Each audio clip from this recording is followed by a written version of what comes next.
My name is Ian Baker, and I'm the owner of Chef Baker's Catering, and I can cook that. Pretty much it's one of these things where you email me your questions, whatever you want me to do, and I cook it for you. Today's kind of a test trial of what I had in a restaurant in Philadelphia a couple of years ago. It's called a pork chop bananas pasta. So it's one of my favorite dishes, and I'm going to cook it for you because it's not that hard, but it is kind of weird. So let me show you. I get a little bit of salt and pepper. I want to season my pork chops on both sides.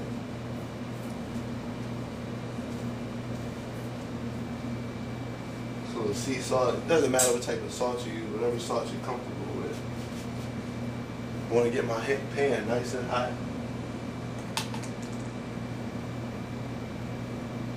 Get your oil, just put a little bit of oil in there and get that going.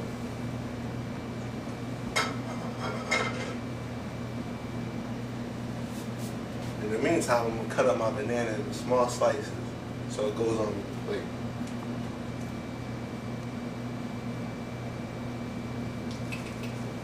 And throw that in the trash. Some nice little chunks.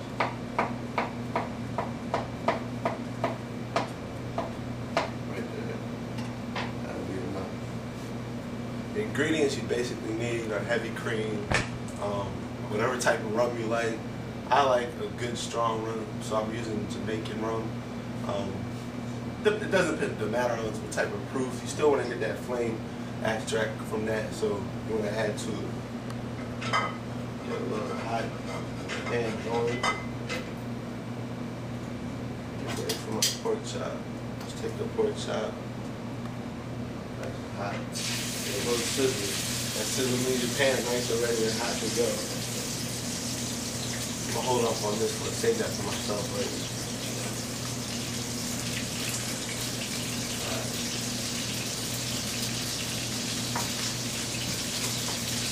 Now I'll show you how to mix. Get your heavy cream, put your salt, a little bit of rum, about 2 or 3 ounces. Not too much. You don't want to overpower your sauce or you don't want to overpower your pork chop, because the pork chop still has a lot of flavor. Get that burning.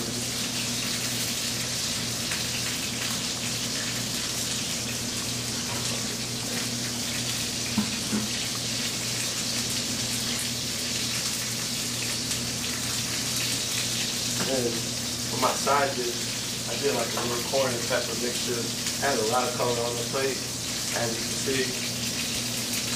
All you really need is that salt and pepper, maybe a little thyme.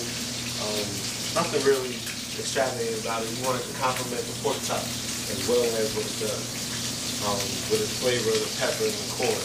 Corn is sweet naturally, so you don't really need to add any sugar or anything extra to that. So that's all I do with that as my side dish. And once we do a little plate presentation, we'll bring it back. After you get like a good color on both sides, nice and brown on both sides, not overcooked on any of the side. You want to empty your oil out of your pan. So it's sizzling and everything. You just want to finish it in the oven for probably about 7 to 8 minutes. Not too long, not too short, but it covers the texture of not burning the meat. Next, I want to grab my pan to do my sauce.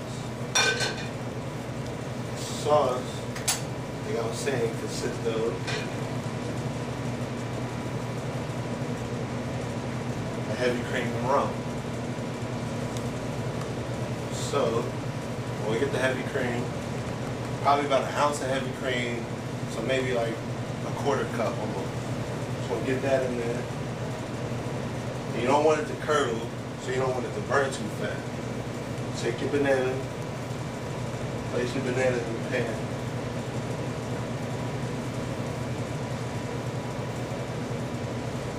You want to sweat those out. And basically what sweating out means is that you're going to dry them to the point where they can still be eaten good but not burnt. Like they have a nice little crisp texture to it.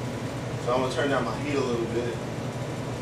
I don't want the heavy cream to curdle. I want to keep my pan moving to cover up the whole.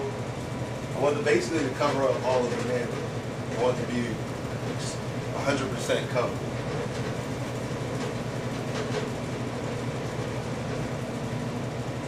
Now I'm gonna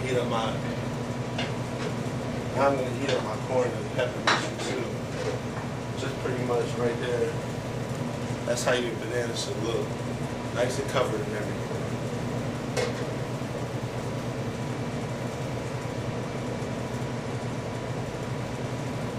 Alright. Got that going.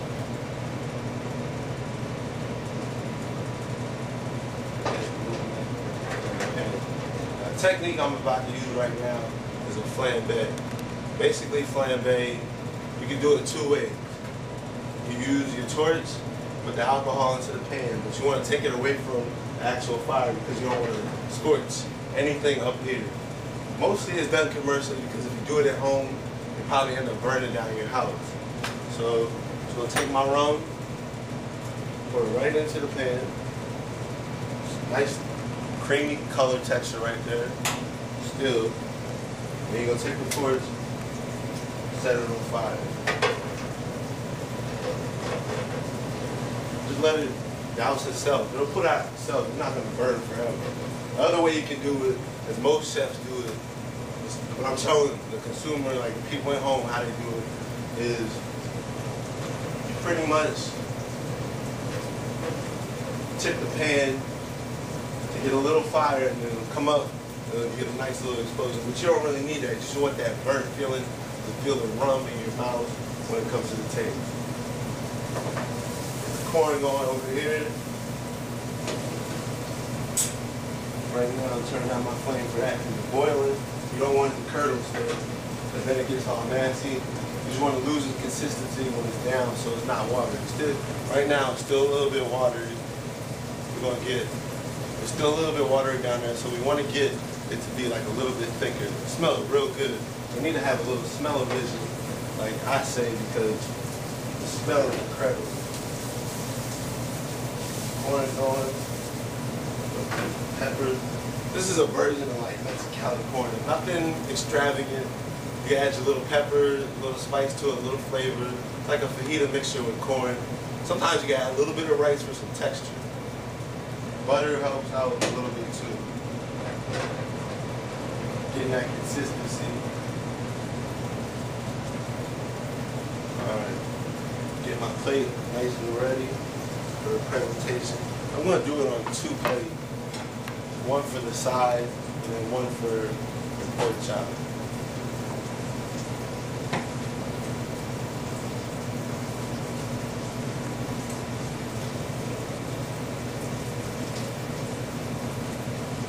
Keep going real low.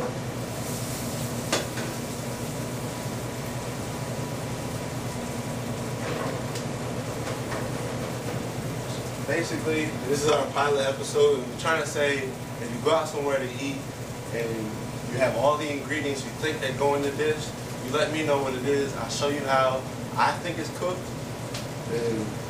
Or if you have something where you think that I'm not real good at, you want to challenge me, challenge a chef, definitely just email the website and we'll look into it and we'll take on the challenge. Smells great. Not too much rum. Rum, then it'd be like a big alcohol taste in your mouth. You might as well just drink a bottle of alcohol. Now I'm going to check on the pork chop. Get that in 8 minutes. Nice crispy texture on the outside. Cooked perfectly, probably. I wouldn't say perfectly. It's cooked the way I would like it. We'll take this out. We'll see inside what the color is. Right onto the plate. Now I want to take my banana and the sauce. And I'm going to drizzle it right on top.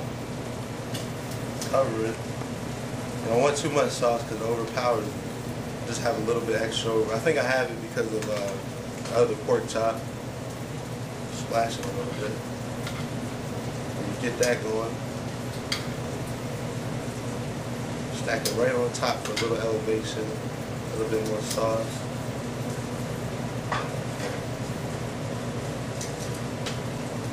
Rim off. presentation and texture.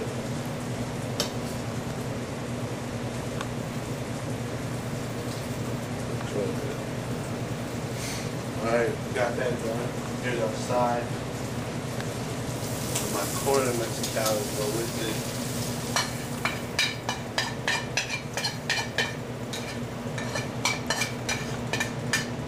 There we are. It's got like a pretty beige and brown texture to it on the pork chop. So I chopped up a little bit of parsley, just add a little bit of color to it, and voila. Pork chop, bananas Foster. Thank you. Email your comments, questions, concerns to me at the website. It's emb@chefbakercatering.com, or you can leave it in the comment section if you feel like you want to challenge the website whatsoever in any type of way, and we will take on your culinary challenge. See you next time.